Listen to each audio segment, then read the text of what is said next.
it's Nina Lemtier here, the nutrition lifestyle strategist. How are you today? We're super excited to be running session 8 of Unveiling the Unseen Struggles of Women with Womb Conditions and Fibroids in particular, because that's what I struggled the most with. So I'm just waiting for Alero to come and join us.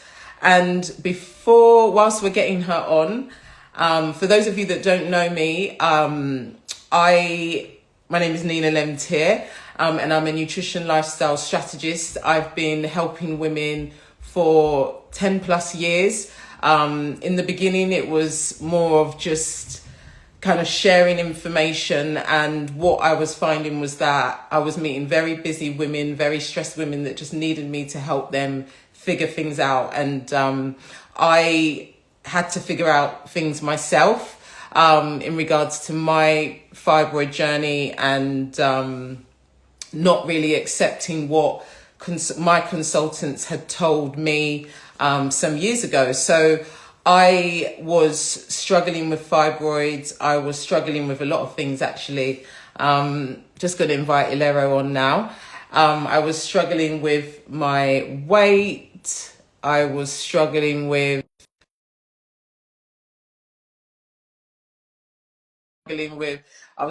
everything, in all honesty. And it really manifested. Okay, nobody's saying anything. I'm not sure. Can anyone see both of us on this video? Could you comment, please?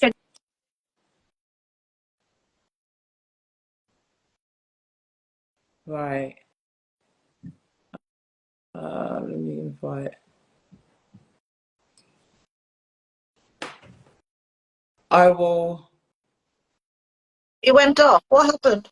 Yeah, I just had to invite you on again. Okay, it's still the same. Andia can see us, both of us. Okay. I can't see you. I feel weird. Right. Oh gosh, I don't know why. I can see you though, and Andia can see us. So the top of the screen is black. Okay. Should we just continue? Yeah, let's just carry on. Yeah, because I can see you and Andia can see us, so we'll just crack on. Okay, so yeah, I'll just quickly finish, my kind of journey. And I had a very, very traumatic experience in regards to the myomectomy, and I had to advocate for myself to request for the consultants to not take out all the fibroids, just take out the largest ones and leave the rest of them, so that I can keep my uterus, because they were hinting that I would have to have a hysterectomy. It was a high chance that they'd take out my womb. I got out of there, thankfully, by the grace of God, with my uterus. And everything had to change. And it's just been 10 plus years of re-educating myself, becoming more aware of, aspects of how I live, lifestyle, diet. And that's how I got into this space. And I'm a firm believer of what we can do as Black women, and obviously all women are welcome here, but I'm speaking because I'm a Black woman, and just kind of referring to that, and because we're predisposed to the condition and other womb conditions, and we appear to be not getting the same care. This is the reason why we really have to do more to support ourselves and each other. So this is what this is about. I'll let Alero share a bit about who she is and why she's here. Yeah, good evening, everyone. Thank you, Nina, for having me again. I can't believe this is the 8th session of coming together for this. I got into this space due to also my journey and my health experiences, which kicked off with me, having debilitating period pains from when I was 13. And as you know, every time they say it's just normal, it's period. Your period is painful, So I just tried to manage it as the years went by. And eventually I had ovarian cysts and then fibroids. I had my first surgery in 2004, and I got a bit better, and I had a few years of no pain, which was exciting. And I think about 3-4 years later, it came back full force, and I was told again in 2008, okay, you need to have another surgery for fibroids. And I was like, nah, I'm not getting cut open again, because I did have a open myomectomy for my first surgery. And after that, it got worse. My periods got worse. My health got worse. I was barely coping.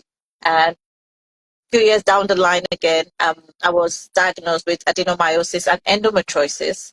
And yeah, while I was struggling with my health, with the pain, I met with Nina. I met Nina. I think that was just before or during lockdown, 2019, 2020. Yeah. And we just kept listening to what she was talking about. And yeah, I reached out to her and she put me through. And, I changed my diet. I started taking, you know, supplements to support me. And yeah, my fibers stopped growing after that. I must confess that I was so excited about it. And at that point, or at that time, I didn't even know. I know I started getting more energy. I was saying to her, you know what, I feel better, I feel stronger, but when the period comes, it's so bad. And the bleeding was so heavy. And then I noticed that it was, getting worse. And eventually I was diagnosed with adenomyosis and endo. So with the fibroids, I knew that my lifestyle had helped it a lot, and I wasn't having troubles anymore when it came to my fibroids, because they stopped growing. They were so tiny. There was nothing to worry about, even though there was loads of them, but they were not growing. So it was the adenomyosis and endometriosis that was the trigger. That was the problem I was having. And I think because it was over 3 decades, over 30 years of going through surgeries, going in and out of hospital, I was just fed up. And when the endo affected my bowel, I just said, you know what, I don't want to end up with a stomach bag, as they're saying.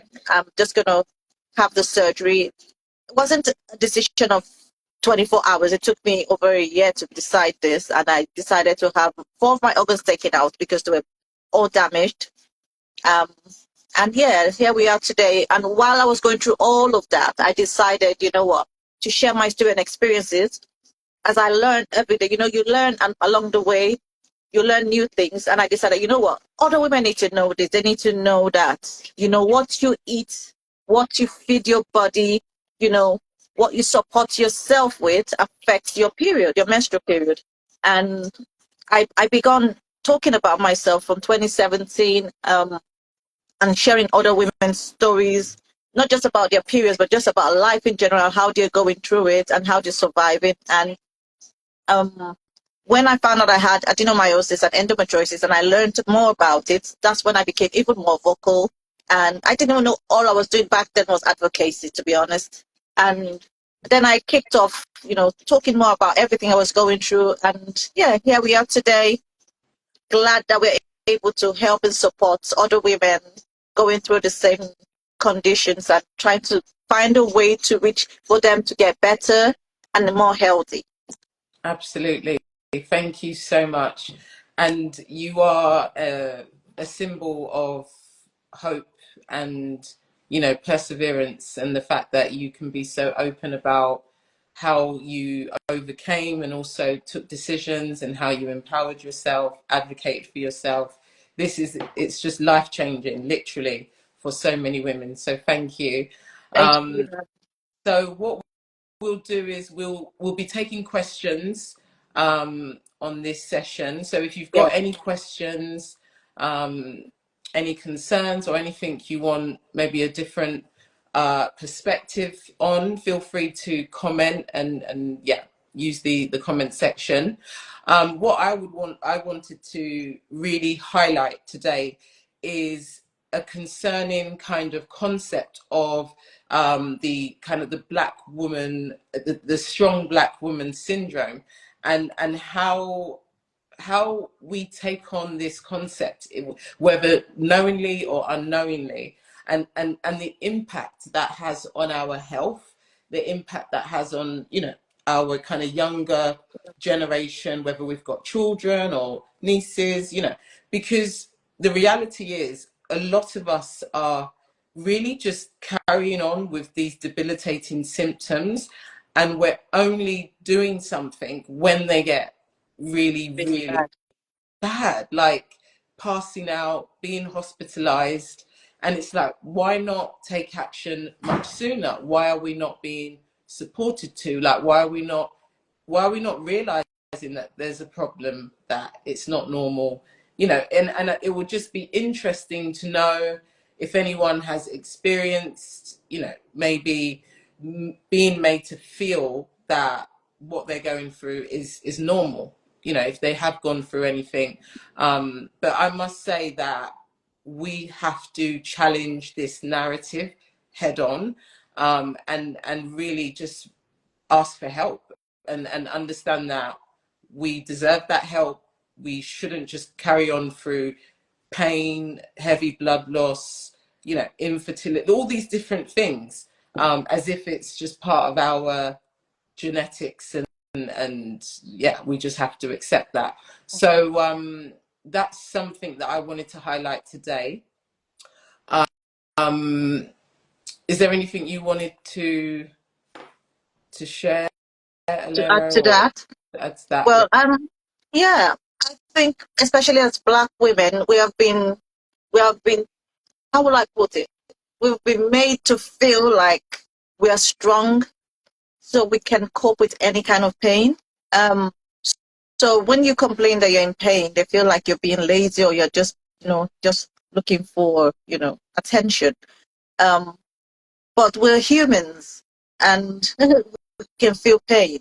Also, as Black women, especially with our faith, our religion, it affects women a lot when it comes to their menstrual health, because they feel there's this way they say, oh, you pray about it, you don't have enough faith, you should not be saying you're still in pain.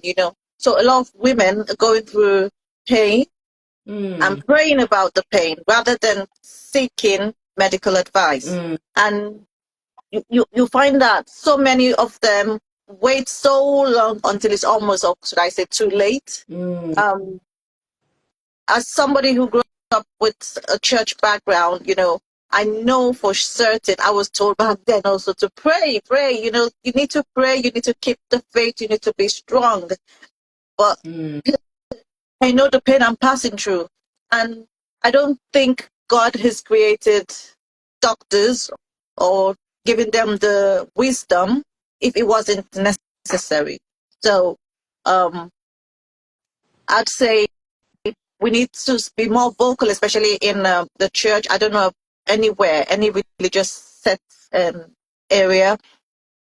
Let the women speak up when they're in pain. Don't make them silent. Don't make them suffer in pain. They should be mm. educated about their menstrual health. They should know that, their well-being is what's important, and they should seek medical advice if they're going through pain, because you're not supposed to go through pain for days or weeks and you're bleeding and you say it's normal. It's not normal. Mm. Absolutely, absolutely.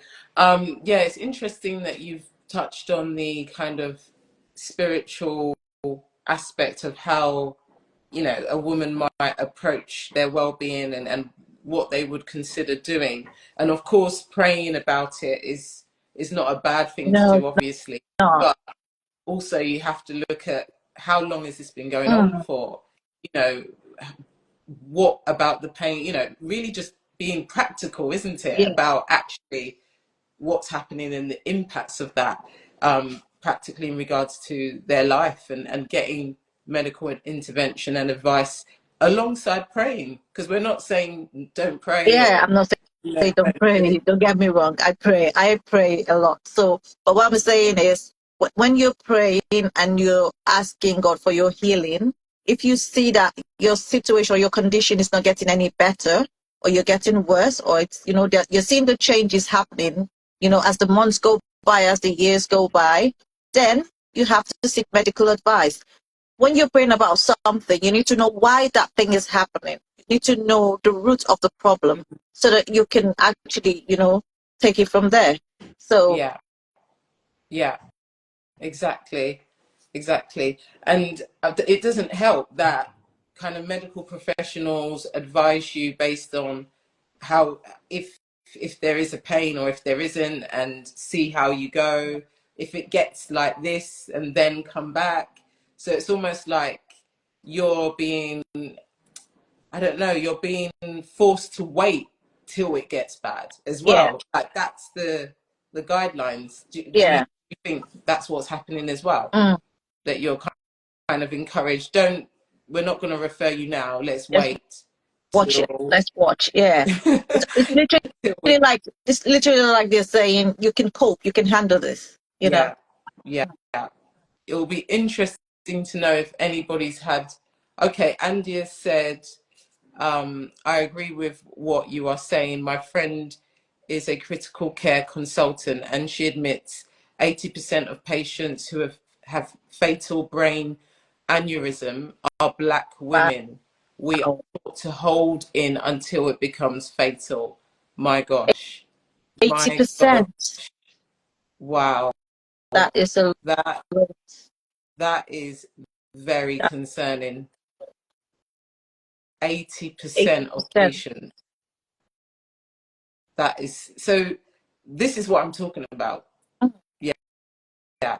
This is what I'm talking about. It's actually really, really unprecedented what's going on, and I don't think we really understand the true magnitude of how we are being conditioned, Yeah. essentially, to respond not only to our health, but how we interact Yeah. with medical Practitioners. professionals and Mm. practitioners. Yeah, we're being conditioned, and it's really scary that is the statistic. It's scary.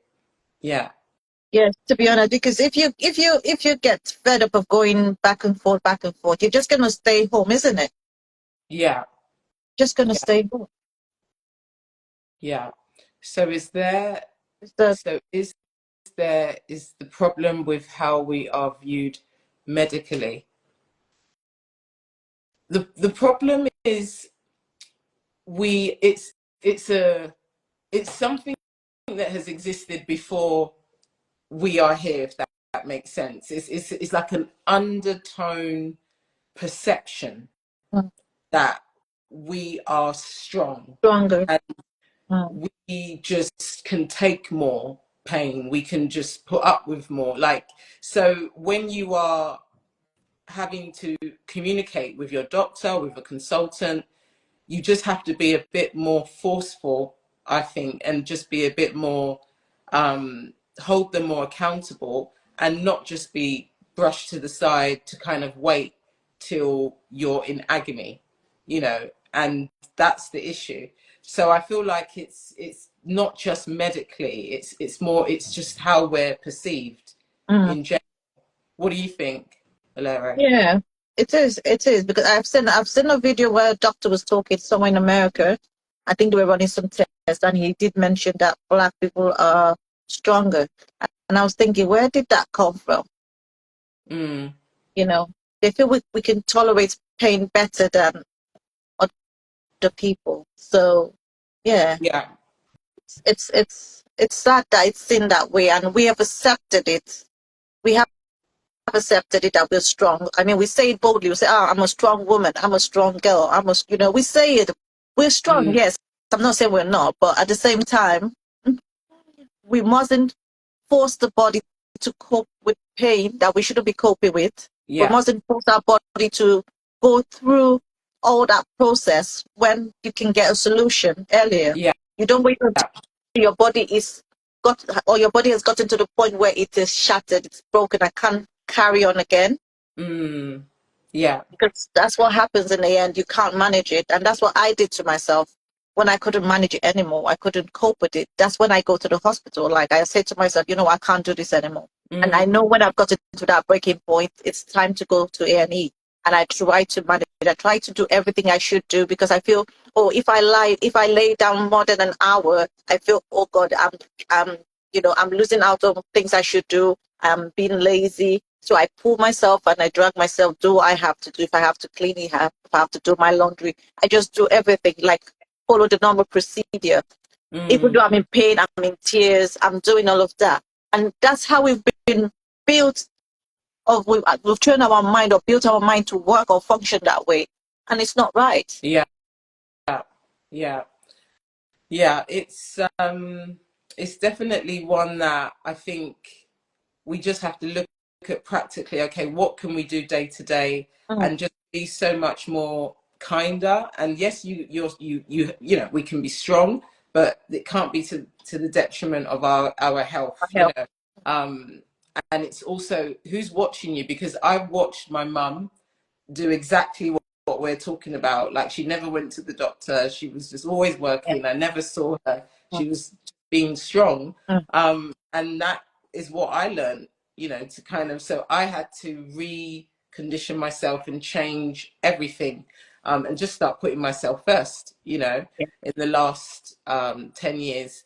And obviously it gets more challenging if you do become a mum and you have other roles, maybe a wife, all these different things, and Yeah. you lose, you can lose a sense of who you are and not put yourself first, you know, and it Mm, can be to the detriment of your health. So it's just looking at how you can practically be proactive in regards to your health, you know, your nutrition, your diet, your even your love life, you know, because our relationships play a big role big role. in how That's right. we behave, and you know how our health also, what our health looks like. If we've got good healthy relationships, that will show in our That's health. If we've got draining relationships, if we're in relationships that we're not meant to be in, or you know, this is going to impact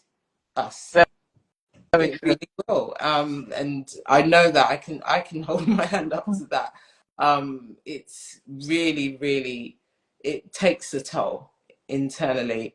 Yeah. So you just have to reevaluate um, your life. mm, And if there's anyone on here that maybe has had an experience that they felt in regards to maybe emotional experiences, relationships that have really impacted how they've treated themselves, and the steps they've taken in regards to their womb health or their overall wellness, feel free to maybe share that, or if you agree, comment yes, so we know that we're not the only ones, or I'm not the only one.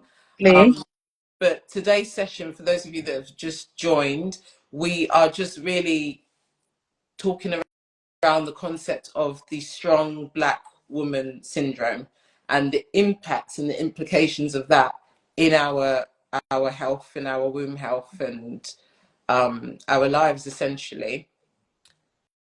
Yeah. And just like I was telling you about the two ladies I was Yeah. working with during the week, um, it's also the same thing. And, you know, even though they were trying to find out what to do, um, what's wrong, because I think someone told them to link them up with me. And yeah, they just said they're carrying on going to school, you know, doing everything they want to do, but they're in so much pain, and they just feel like, you know, they just need to be heard or listened to. It wasn't like they were actually complaining, if you get what I mean, but I Mm, said to them, you shouldn't, you know, you shouldn't feel like it's okay. It's not okay. You know, they just wanted to know, oh, should I take this medication? Should I take that medication? They weren't even looking for a solution per se. They weren't thinking about, oh, do I have fibroids or do I not have fibroids? And when one of them had the test done, was seen that she had one had fibroids, a lot of big fibroids, and the other one had ovarian cyst and fibroids. And I said, you need to go to a doctor, not to a nurse, not to, because this is back in Africa.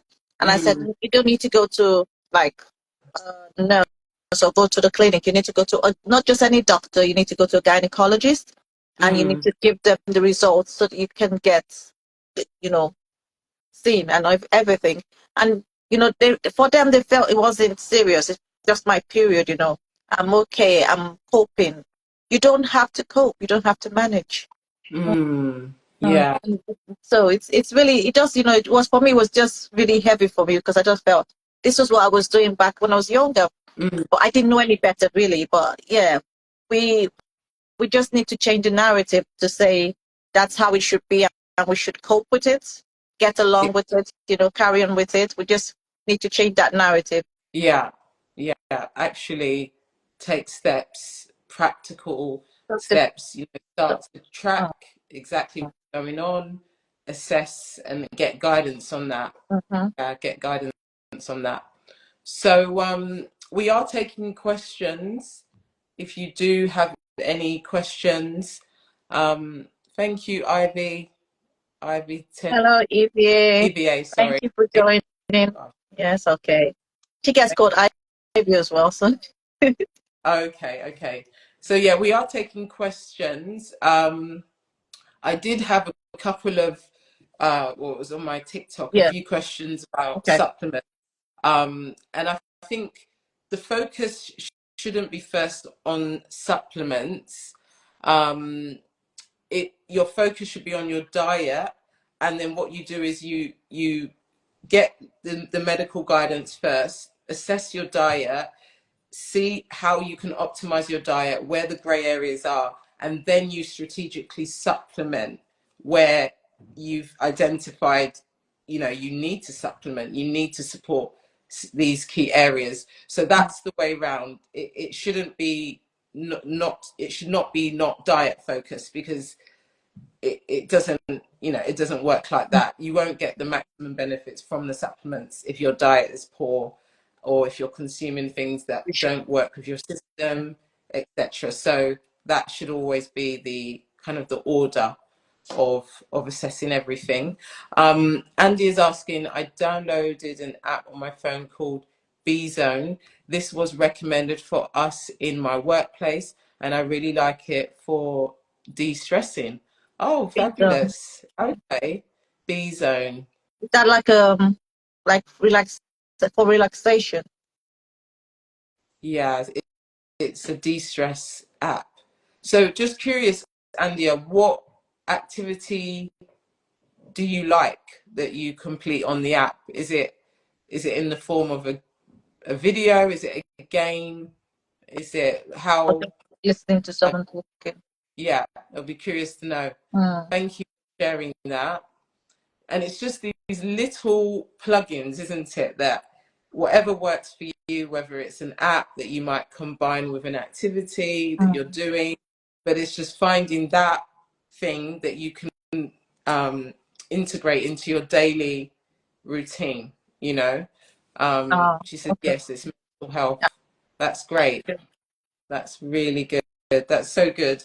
Yeah, like never underestimate the power of just the kind of just stepping back, and detaching. And I often see this concept of a social media diet, like where you just come off social media, which is not a bad concept. I'm not saying it's a bad idea, but personally, I think if you can identify how you're using it, that's causing you to need to take, Time to out. need to delete the from your phone. I think that's more important than just deleting the apps. Personally, that's what I think, because I think you can use social media in a healthy way, Yeah. that you don't need to feel like you need a detox, if that makes sense, from social media. But yeah, and you're saying there are various things in it, but I like the meditation part the most. That sounds good. I That's love good. You're meditation. getting Yeah, really distressed. I'm the same. Thank you for sharing. Sherry Licious? Love. Share this, love. Do you want to read that? I am in a healthy relationship where I feel safe and pain is less. Diet has changed only slightly. That's great. So That's so great. you're taking the right steps. Yeah. Yeah. So the diet has changed only And slightly. yeah, changing the diet is not, it's not easy. I mean, Nina has just given me my diet to follow, and my goodness, I feel like I'm starving. So trust me, I know it takes baby steps, baby steps. Yeah. Yeah. And those baby steps, again, don't underestimate them, because it's a process. You know, everything should be a process, and it's just about which direction are you moving in. Are you moving in that direction? And that's the main Yeah. thing with any lifestyle adjustment and change. It's just you're going in a better direction. Your body starts to respond, and you just keep going. Yeah. You know, never give up. It's not a perfect route. Yeah. So thanks for sharing, Sherrilicious love. Thank And I'm so excited for you that you're in a healthy relationship, that you feel safe. That's so you. good. So good. She said, yes, I've almost finished your book. Oh, Oh, I thank would you. Oh, like more support with the diet after. Okay. just reach out to me and When I you're will ready. do that. Mm. Thanks so much for reading it. I'm so glad you've got value, and gosh, that makes me so happy. I'm so pleased. Thank you. And it makes such a difference on your health when you're in a safe, healthy Relationship. relationship. Yeah, I mean, you've got support, got a good support system there. yeah, yeah, yeah. We all deserve that. And the first relationship is with yourself, and Mm. that's the biggest step for me. That's the biggest step. Just learning to accept and love who you are, and enjoying time with you, and just harnessing that is a Mm. huge one. So if anybody is still kind of figuring that out, you can never you can't give up on it. Mm. It's ongoing, and it's the most important one. It's the most important relationship, the one with yourself. Yeah. Yeah, because it impacts every decision we make, not only for ourselves, but our relationships with other And people. everyone around us. Yeah, Yeah. absolutely. Great. Yeah. Can I just ask a quick question for those of you online? When it comes to your menstrual health, which is a combination of your periods, your mental health, your well-being and everything, what would you say you do, and what would you say you don't do that you've noticed affects your periods when they come? That's a good question. Mm. What are the things that trigger your periods to be worse? And what are the things that you've noticed that when you don't do those things, your period feels better? If you can just type that on there.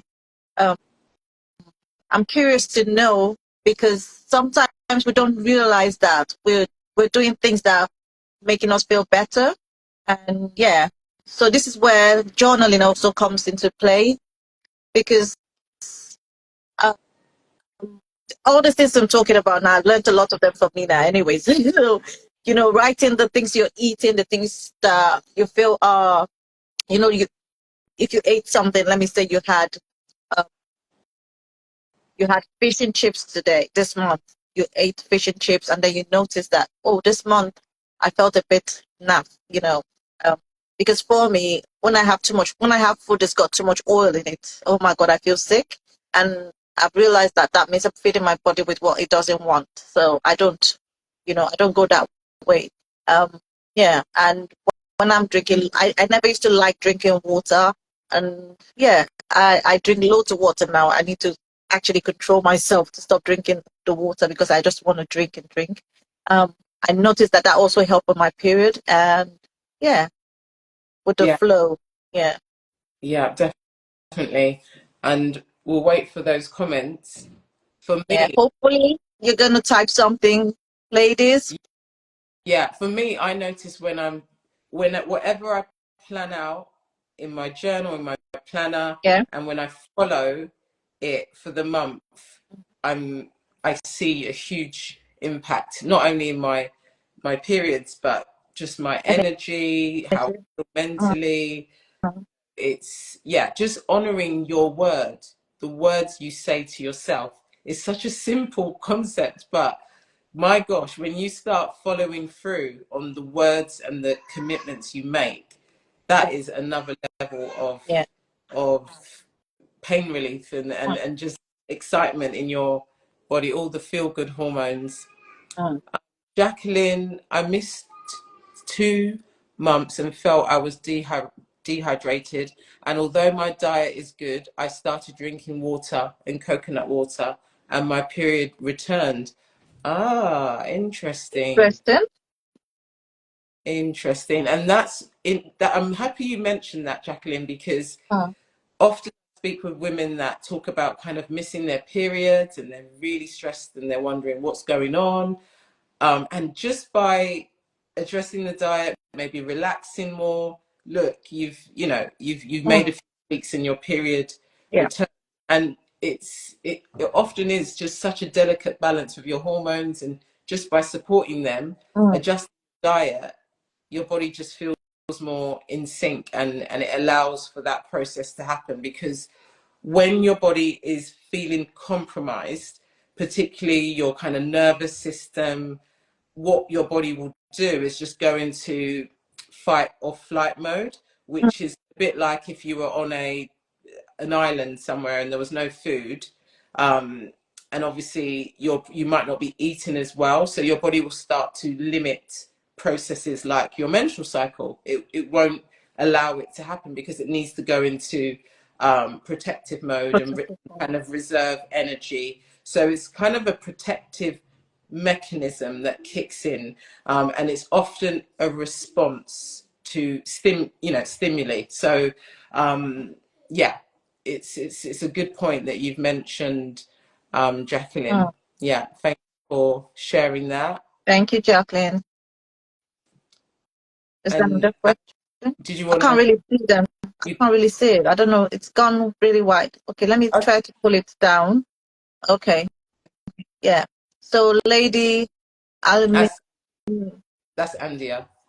Oh, Yeah. Andia. Yeah. Hi, Andia. Thank you for always coming online. I love it. Yeah, she says, when I eat a lot of spicy food on day one of my period, I feel more bloated. I can have spice any other day and I'm fine. Wow. Right. Okay. Right. So Yeah. you know that when your period kicks in, you don't have to eat anything spicy. Yeah. Yeah. Great. That's a great. That's a really key part to acknowledge and be aware of. Yeah. Thanks for sharing Thanks that. for sharing that. Yeah. Uh, You want to read the last one? Sherylicious love, carbs and sugar make pain much worse. Yep, I agree with that.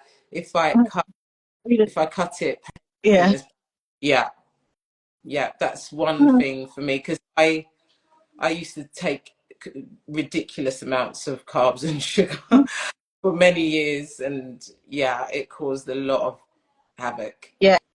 Yeah. And I think when it's close to your period, you have that craving, don't you, for sugar, for sweet things. So yeah. Yeah, yeah.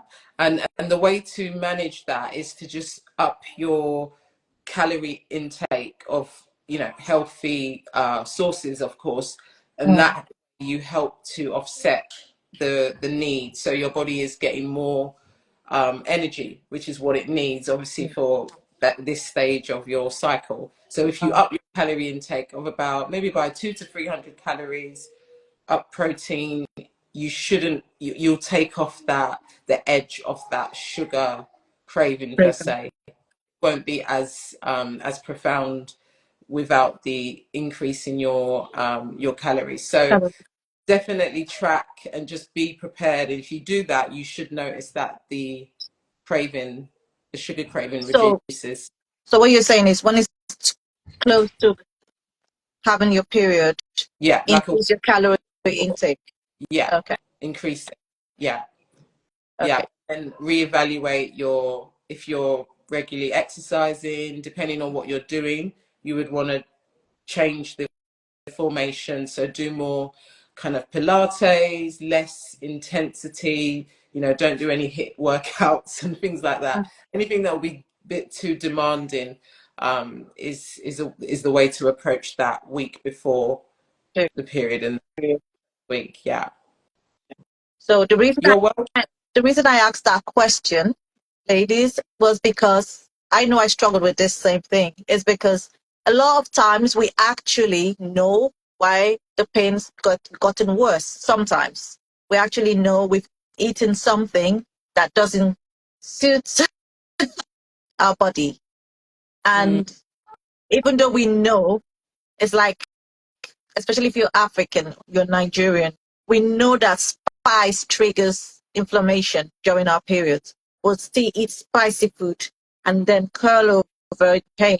Um, a lot of times, or should I say sometimes, we need to actually acknowledge we're also part of the reason we're having those inflammations. We're the Mm. reason we're doing it to ourselves.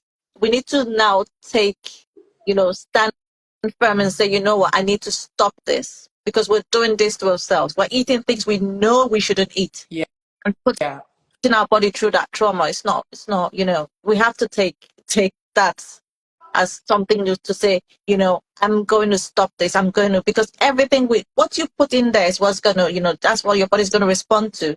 So we Yeah. need to learn to say, this is what's happening. Like everything you've mentioned here, get a journal, start writing them down, and, you dissect every month to find out what is it you eat that affects you, what doesn't affect you, how do you feel. And yeah, because the target is making sure you don't have any inflammations during your period, because that's one of the major reasons we have those pain. So we have to focus on that, and which at the end of the day still boils down to where we're coming from, diet, your diet. Yeah. Yeah. Yeah. Absolutely. Yeah. And it's really not about thinking, oh, I can't eat this food forever. It's more just, okay, the doctors are saying take these Mm, medications and possibly maybe surgery or, yeah, whatever. Let me see what I can I do can with my, do. yeah, let's see, and it's almost like giving yourself that opportunity to learn more about your body on a deeper level so that you can support it from a cellular level, which Mm, will be just a long-term gift because we've got so many transitions to make as a woman. We've still got, well, I'm not assuming there's anyone on here that's not in perimenopause or menopause, but just for the purpose of our discussion, we've not reached that stage, and those are stages that we're still to go through. And once you're able to support your body more from a cellular level and understand, okay, this works for me, this doesn't work for me, then you'll be able to move through these transitions in our lives so much more smoother and feel much more confident and at peace with ourselves, and not feel like we have to keep popping pills that aren't addressing why, they're just masking and just like a plaster yeah, really. So yeah, it's just giving yourself that opportunity. And it's when you can tell yourself, well, it's not forever, you just can be more aware of certain food groups and obviously restrict them as much as you can, yeah, and you're going to feel better. Like the way you feel will surpass any short-term taste. You exactly. sleeping better, feeling better, being able to be happier and more confident with your health, with whatever that's going on in your life, totally squashes that temporary, taste of whatever it might be. And also educating yourself with the reality behind the food industry, I found was really helpful. Mm, Like when you actually understand that these companies spend millions to get us addicted to food. Like they literally invest in scientists to put chemicals together, particular formulas, just so that we will keep craving, eating that food. wanting it. Yeah, So once you're aware that, okay, this is how much effort is being put into keeping me buying whatever it is, then it makes you feel, actually, I'm not going to be a slave to this. I'm not going to be, because what are the impacts of these chemicals long term? Nobody's telling us, but what we are hearing is that more and more younger people are getting heart attacks. More and more younger people are having hysterectomies, women. More and more, we're seeing all of this, but we're not talking about the reality of the food industry and what companies are really doing to keep us consuming these foods. So I think if you do that, that will definitely empower you. That would empower you big time. Definitely, definitely. Any more questions? Okay. If we don't have any other questions, Sherylicious Love says, okay, great to know that. Thank you. You are Well, welcome. Okay, so we did you want to share about your group and how, if anyone wanted to connect with you and find you, where would they find you? okay. So before we talk about the group, on next Thursday, the 26th at 1 p.m., Nina is going to be on my live where we're going to have open conversations with Cecilia Lero. This is where the guest comes in and tells us their story, their journey, their experiences, and things that you probably wouldn't hear any other day. You probably hear that on that day. So I know it's a work day, but I try to make it's convenient for every guest that comes on. So please come support by joining in on Thursday at 1 p.m. where our dear Nina is going to be talking. So then also, I've got a women's support group. We're still growing and, learning along the way. We're on Facebook. We're called Fem Power Hub Women's Support Group. That we're trying to, work with women and young girls going through their periods, teaching them, educating them. At the moment, we've just visited 15 schools in Nigeria and provided them with sanitary pads in their clinics so that, while you're in school, because I experienced that growing up, while you're in school and your period comes on, without you knowing it's coming, you can go into your clinic and get pads because they are not available in most of the schools, which we're so glad we're able to do. So we're hoping to do more. We're educating them, giving them classes, talking to them and letting them know more about their menstrual health. So if you'd love to join our group, we're on Facebook, Fem Power Hub. Thank you. Great. Thank you. It's an amazing, inspiring group. So thank you for sharing this evening, Alero, and having me on the show, which is Thursday next week. Or this week, rather, because today is Sunday, isn't it? Of course, yeah. Andy has just said, Mama J Vents, hola. Hola, hi, hola. Hey, okay. Do you do generalized healthy shopping lists? Generalized in the sense, I've got some resources I can send your way that are generalized. Yeah. Do you mean not specific to a wound condition? Is that what you mean, Ola? Just want to double check. And you're saying it is so scary. I went to the shops the other day and was shocked to see candy floss grapes. Yeah, Floss grapes. that's crazy. They make them like grapes. That's weird. Like they will come up with anything to appease yeah, entice the children. it's mad. It's mad. And you know what that is? That's the target kids. And then when they start taking that from when they're little, it becomes a habit, isn't it? And they just want that. I mean, it's so hot. I actually made my ice lolly. I was telling Ola the other day, I made my ice lolly, but I did the pineapple, watermelon, beetroot, ginger, blended that. Yeah, so I've got my ice lolly. I'm going to have one after we finish now. Oh, that's such a good idea. I've done that a couple of times, but I just forget to do it. That's so good. Yeah, so I got the thing and pour it in and chuck in the freezer. Yeah, that's such a good idea. Sherylicious Love is saying they're really sweet grapes I used to buy. Yeah, I don't buy grapes because unless I'm with a group. I love grapes. Well, I don't. No, I cut down on it. So Nina, all is saying yes, not specific to anything, but generally healthy. Okay. Yeah. You're welcome, Ola. Yeah. Yeah, genetically modified. Really? Yeah, apparently they're the candy floss grapes. Is that what you're referring That's what to? he's referring to. Yeah. Well, a lot of things we It's I mean, phenomenal. even the, even the grapes now. That's why I stopped buying. I used to love buying grapes, and then just realizing that the seedless grapes are not natural. Of course, yeah, You know, yeah, it, there's a place back in somewhere back there that tells you you know, it's not organic, but you don't listen to it until it actually comes to you and like, I'm telling you, it's not organic. Yeah. So now I don't buy them anymore. mm, Yeah. yeah. Wow. Okay. All right. Well, thank you for joining, ladies. You will see us on the third Sunday of July July. again.